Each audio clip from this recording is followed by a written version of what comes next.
Hello, friends. Martin here. I want to read to you in the book of Revelation 2. John was here in prison, and God said that he must write, a letter to churches and explain to him a few things that they need to know and understand. Now, I want you to understand that this happened in the New Testament, and it's New Testament churches. All right, so it's not Old Testament. Sometimes it's so difficult to preach something that we read in the Bible, um, but that what our traditions has said to us for so many years. Um, it's difficult then to speak some things, because you have heard so many times this over and over and over. God will not do this, God is not that, God will not do, but scripture is the opposite, what is preached for us. And sometimes I feel I'm the only one that is reading the Bible. Do you feel it as well? When you hear people, don't you read Bible? You ask the question, and you don't want to judge people because you love the people and you love the church. And but there is a constant saying of things that I would say, I don't know. I don't know about that.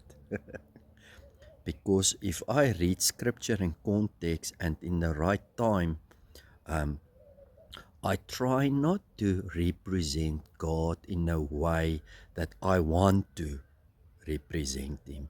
I represent God in a way as He is. What do I read? What do I understand? All right, so I have a question for people. Did God ever changed? He never changed. All right, so He was always the same yesterday, today, and forever.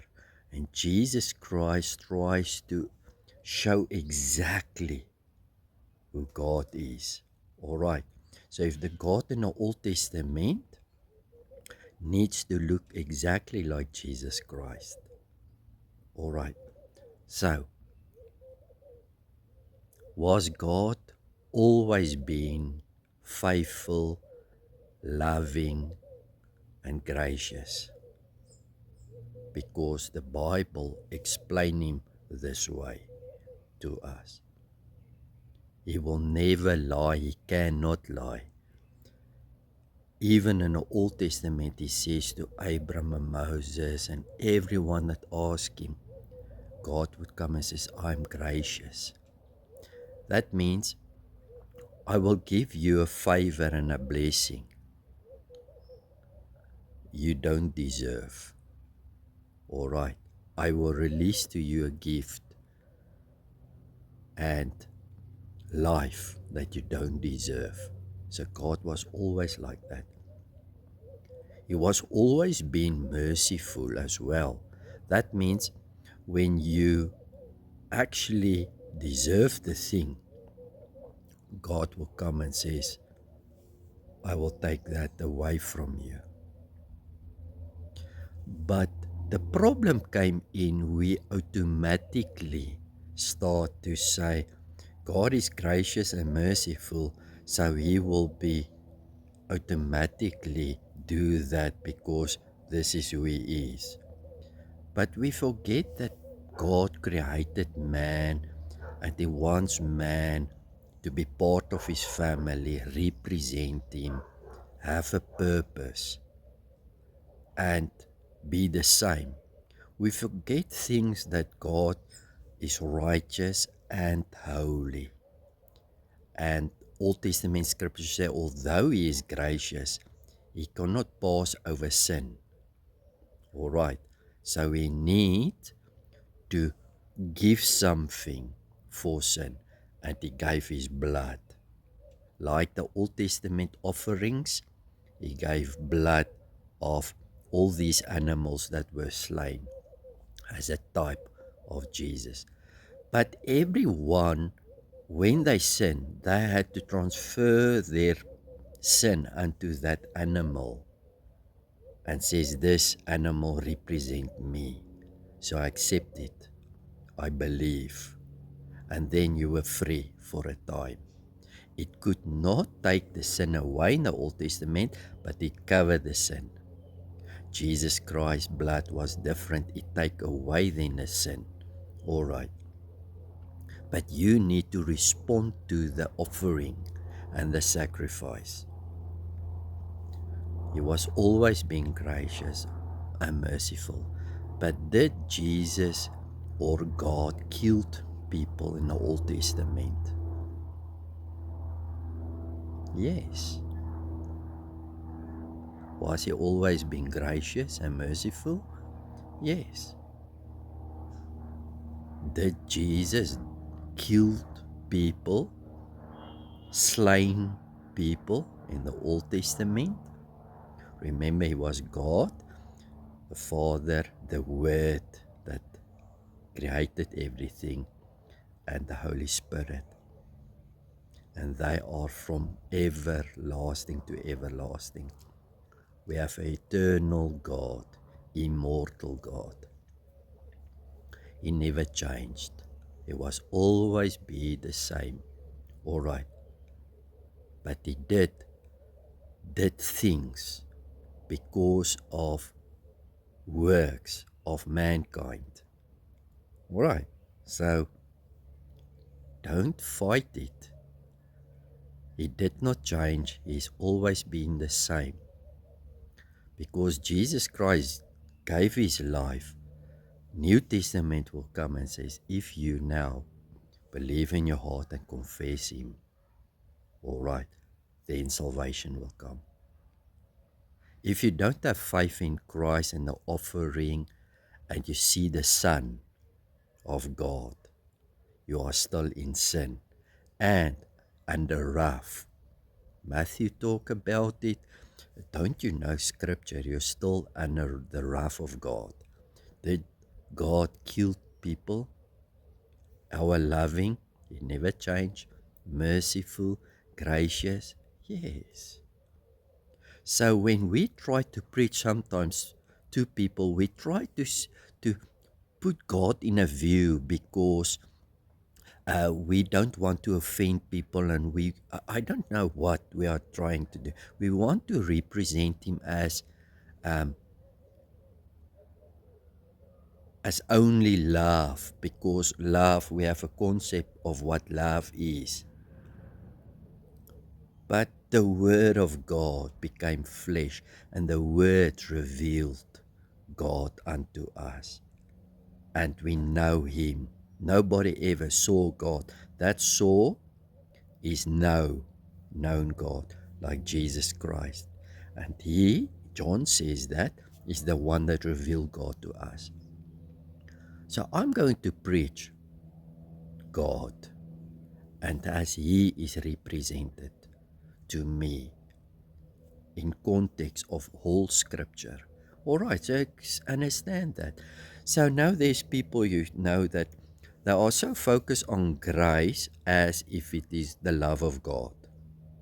But grace is a power that is being given unto you to set you free and to bring life within you, to help you against sin. You are saved by grace. It means a gift that God will implant into you. Not because he is gracious, you were saved. All right? Like because he is love, you were saved. If you speak about grace in that way, you think God is love and is gracious, merciful, everyone is then saved. But that's not the gospel. That's not Scripture. I'm going to read you New Testament so that you can understand. So they focus so on God's part that they leave their own part of believing, faith, confessing, you know. You don't need to confess your sins. Jesus Christ died for you, and it continually wash you clean. But that scripture tries to explain to you, if you are in Him and He is in you, all right, and you walk righteously, the blood of Jesus Christ constantly help you and wash you and cleanse you. But 1 John 1 verse 9 says, but if you have sin, confess your sin, and He is truthful and He is able, amen, to forgive. So it is a part of us working with God. It's not God reconciling man to Him, all mankind, but we don't need to reconcile us to God. Because Corinthians, Paul would come and say that to the people. Listen, we've received the ministry of reconciliation. God reconciled us through Jesus to Him. But we need now to reconcile us to Him. Make you one with Him. All right. So the people that preach against confession, because God's blood, it's wrong. It's God's blood, His grace, His blood, and your faith. All right. And when you sin, 1 John 1, 1 John 5, no, yeah, 1 John 5 speaks of sin to the brothers, that if you see your brother and your sister sinning, pray for them and God will restore their life. But there is sin unto death. There is a difference of sin and sin. People preach there's no difference in sin. You miss the mark, so you miss the mark. No, there's levels of sin. All right. Some leads to life when you pray for them, and some doesn't help. When you pray for them, it leads to death. The reward is different. That's Bible. You know, when I try to speak sometimes and read things, I feel this heavy force against me of religious and all the preaching that was ever preached. And it's difficult for me to preach these things. It's strange, but it is difficult to preach something to you that everybody else will talk about grace wrong. Now I know there is truthful preachers also, all right. It's not that I am the only one. I don't do that. Repentance, you don't need to repent. God is merciful and grace. He will never let you die. He will never put you in a sick bed. That's what they say. So maybe I must call this teaching. Loved ones, I don't know. Let me read to you. There is a reward on works. People preach, there's no reward on works. Works is not important. Forget your works. It's about grace. People, but you receive that power and grace and give to work. And the reward is, of course, on works. New Testament. I'm just going to read to you where Jesus says to John, New Testament, to the church, but I have a few things against thee. No, Jesus cannot have anything against me, Martin. Of course he can. Because thou hast there them that hold a doctrine of Balaam. So doctrines is important, myne. No. Yes, doctrines is important. God's not happy with some doctrines. Who taught Balak to cast a stumbling block before the children of Israel to eat things sacrificed unto idols and to commit fornication. So what about that? Old Testament, Balak called Balaam, says, listen, Israel, amen, thou art a mighty force. We need to curse them. This prophet says, man, hey, man, they are people of God, they are blessed. You cannot curse them. Hey, but what you can do, teach them. Let them turn themselves. You cannot do it, but let them. You know the thing of we are in God's hand, nobody can take us out of his hand. True. But let's teach them, and then they will self go after idols, fornicate, yes, and they will leave their estate. No, it can't be true. Well, New Testament, they must eat sacrifices made to idols and commit fornication. This is New Testament that John says to the church. Remember that time. I'm speaking now to you as well. You are in danger. God says, I hate this thing. That you think you can do whatever you want and teach whatever you want. Doctrine means teaching. So has thou also them that hold the doctrine of Nicolaitans. Look in Nicolaitans, which things I hate. Now Jesus Christ loves the church. I hate this doctrine. Repent. Oh no, man. Or else I will come unto thee quickly and will fight against them with a sword of my mouth. The words of God will fight against you. Jesus Christ is love. He's compassionate. He's long-suffering, always been. But he will look to you. You don't want to repent. He's not hasty. God is not, because he's long-suffering. But he will help you, speak to you, try to help you change. This is what God revealed to me. Hey man, I'm so glad I will not eat every fruit of my lips. That's another thing that I preach to you. You will eat what is in your mouth. You need to thank God that you don't eat every word of your lip. You need to thank God. That's Old Testament. All right. New Testament, there's a grace upon you that God covers you, but he speaks to you in a voice and he says, repent, repent. God will fight against them with a sword of his mouth.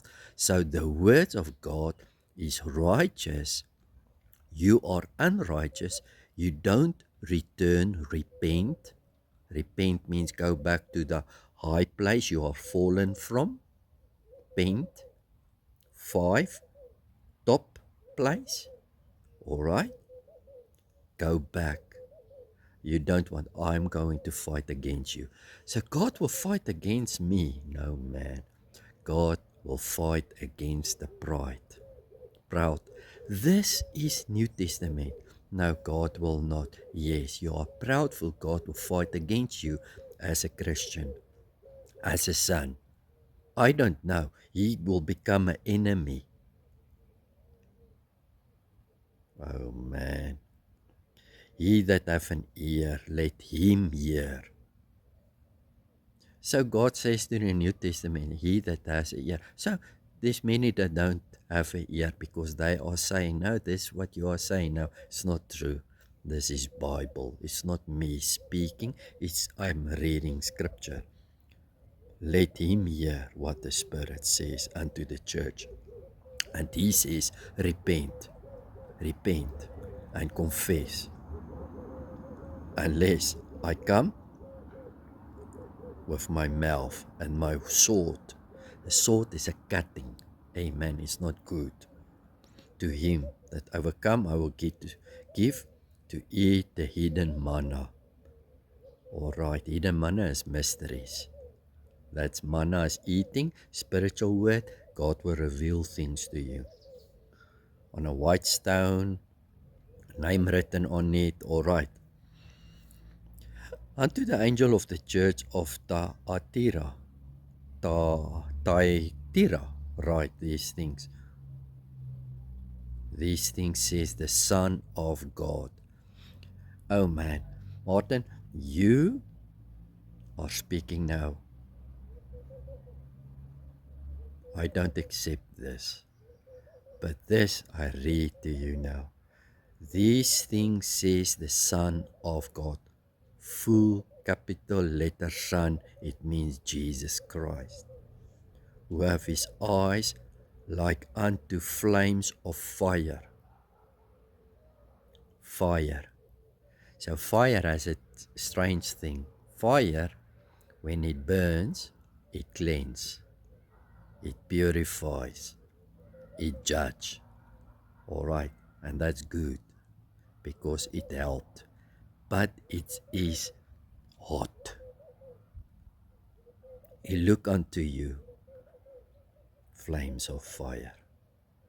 Listen, I speak to the church, loved ones. John, write to them because you are in prison, you cannot prophesy the book of Revelation to them. You write to them these things. And his feet is like fine brass. Brass means judgment. The shadow of brass in Old Testament is judgment. Fine, it means it's clear.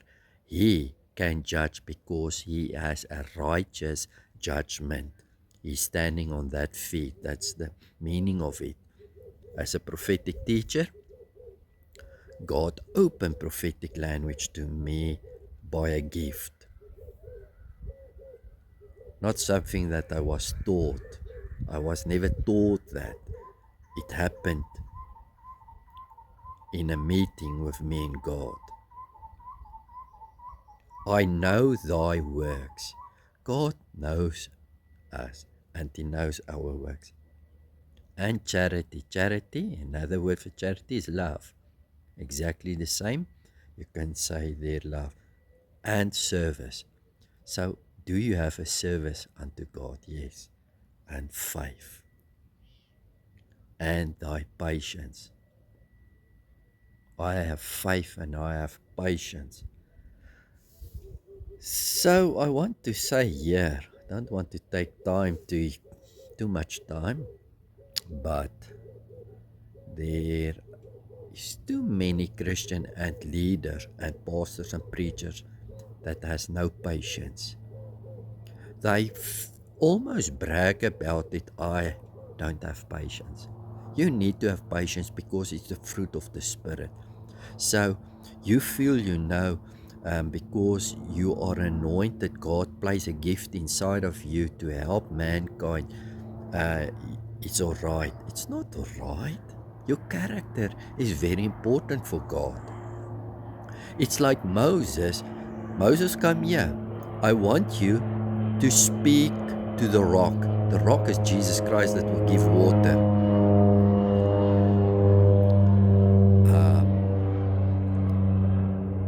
He disobeyed.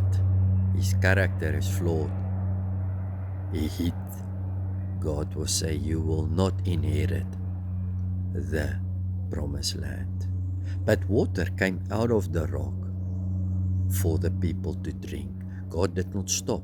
So God can use me to give you water, and even I am missing the mark and do not enter because my character is flawed. But God has placed something. He called me. He will not turn the calling to help mankind. He anointed us. So we think that everyone that's anointed must have truth. That's not true. Patience is so important. People, we need to have patience. And thy works. Man, God says, I know thy works. I saw the works, and the last to be more than the first. There's people that can work for God. Not, notwithstanding, I have a few things against thee. So this is good things, man. God says, I can see it, it's good. I have a few things against thee because you sufferest the woman Jezebel, which calleth herself a prophetess. So she's not a prophetess, but she's part of you. She's not a prophetess. To teach, here again, teaching. To teach and to seduce my servants to commit fornication and to eat things sacrificed unto idols. And I gave her a space of repent for her fornication. I give her time to repent, a space to repent of her fornication. And she repented not. Behold, I will cast her into a bed, and them that committed adultery with her into a great tribulation, except they repent of their deeds. This is now it's getting, this is now hectic. This is too much. Jesus Christ is the same yesterday, today, and forever. He loves us. He's gracious. He's merciful. But he says, I gave my life for you. I'm righteous. I'm holy. I love you. I want you to be righteous. I see your faith, your works and stuff. It's good. But I have a few things against you. Don't think this is now terrible. Behold, I will cast her into a bed, and them that commit adultery. God will never cast me on a sick bed. Listen, this is not, you know, anyone that gets sick, oh, it's God's judging you. This is this is very specific, all right? So it's not everyone that has now cancer and stuff, it is God doing that. But now we started to preach as if God can never place you on a sick bed. Let me tell you, if you are part of a church, you are not true, you have false doctrines, you are not patient, you have no faith, you are there to bring destruction to the church, and God says, repent, please repent. You don't do that, you're going on your own way. Then we say, hey, God will never make you sick. This is New Testament. Behold, I will cause her into a bed. If she knew now God or not, I don't know. But listen, she did let other peoples follow her. And that is the church. Behold, I will cast her into a bed, and them that commit adultery with her into a great tribulation. God will never put tribulation on me. God says, I can, and I can do whatever I must because I'm righteous and holy. I can place you under great tribulation, except thou repent of their deeds. You can only repent if you're part of God. All right, you're part of his church, you can repent of your deeds, and I will kill her children with death, and all the churches shall know that I am he which searcheth and reigns the hearts. And I will give unto every one of you according to your works. God reward works. I will give. Yeah, it speaks about no bad works. Amen. You are a Christian. John, come here. Tell them. God, according to your works, God will reward bad things and good things. I will give unto every one of you according to your works. So they have said, no man, works is not important. It's all about grace. God doesn't reward. Of course, are you stupid? God rewards works. Thank you, God. But unto you I say, and unto the rest of this church, Thyatira, as many as have not this doctrine. There's many that doesn't have this doctrine of this false prophetess that's amongst you, and which have not known the depths of Satan. As they speak, I will put upon you none of the burdens. I will put on you none of the burdens. So God will put on some burdens. It's so difficult to explain that God is love. Merciful, gracious, compassionate. And now says God will put a burden on you. Because some will preach God will never put a burden on you. God will put a burden on you because you don't follow Him. You don't repent. You do not honor His holiness and righteousness and love and His plan.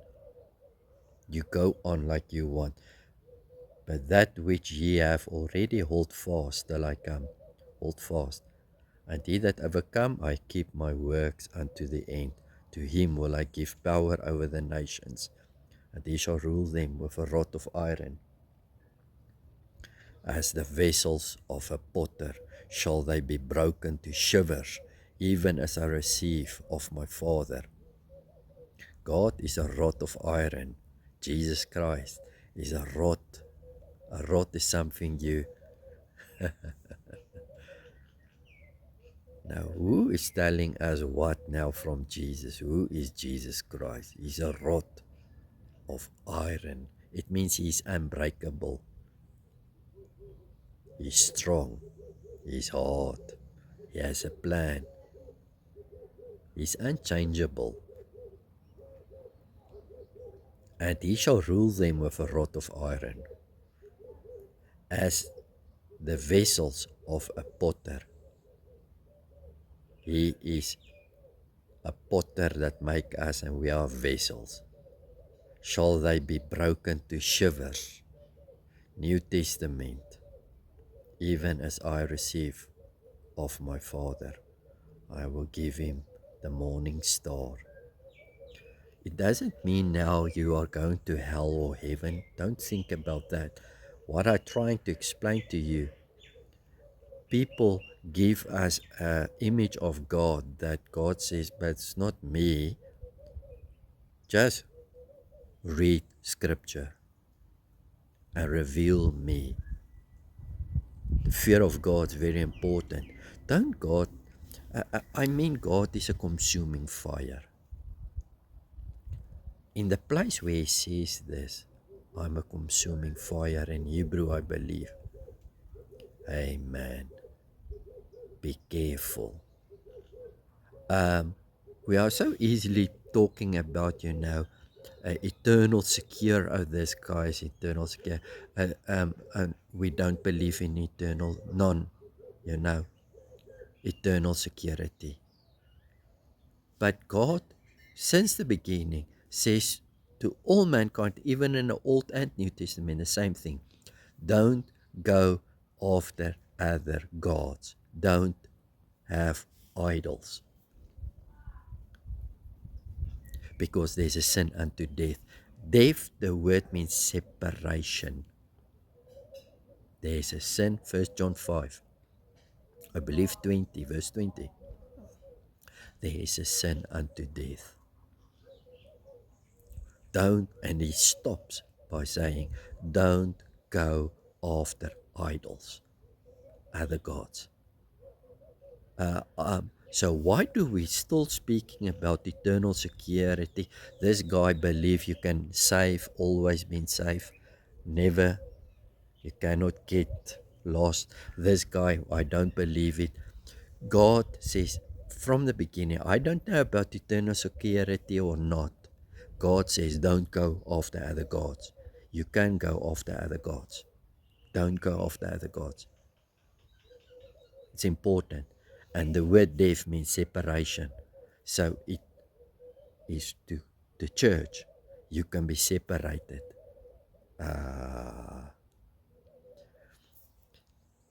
But Martin, God is love, He is love, He's merciful, He's slow to anger, He's rich in love, He has life, He brings everlasting life. But there's also everlasting wrath and judgment. All right. With the resurrection of the dead, some will be resurrected to life and some will be resurrected to judgment, to death and wrath, eternal.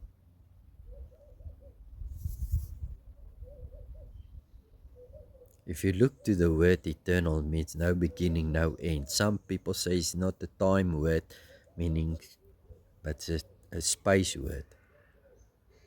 But it means no beginning, no end, eternal.